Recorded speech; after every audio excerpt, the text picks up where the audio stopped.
Welcome to Family Art Lab. Today I'm going to walk you through our spring paint-along. We will be painting this vibrant and colorful scene of fresh tulips. Start by getting your supplies ready. Some will be in the box, some you'll use from home. You'll have a canvas, a pencil, an array of paintbrushes, white, red, orange, yellow, green, blue, purple tempera paint, a palette, which is foil for mixing colors, water for cleaning your brush, and paper towels for drying. Now it's time to draw your flowers with a pencil. I'm drawing tulips. They have pointy bottoms and bumpy tops. You can use a reference for inspiration.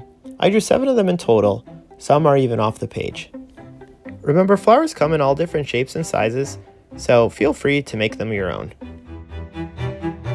Now it's time to paint. With the medium-sized brush, start filling your flowers in with color. I usually start with the light color first, then add a dark color for shading.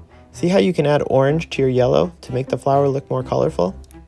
Be sure to clean and dry your brush in between colors. If the brush is wet, the paint won't stick very well. Continue painting till you have all your flowers filled in. Since the purple paint is a bit dark, I added in some white to make a nice lavender. Now we're going to do the sky. Mix up a light blue by mixing white and blue. Use a small brush to outline your flowers. Carefully outline each flower, and when you're done, you can use a bigger brush to fill in the rest of the background. Except for the bottom of the picture, I'm going to save some white space for that. Now add green paint to the bottom of the canvas. I made my strokes going up and down to look like grass.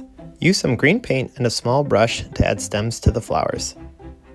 For a final touch, add white highlights to your flowers. Done. Beautiful flowers for a beautiful day. Thank you for joining us for Family Art Lab at Home, and we hope to see you again.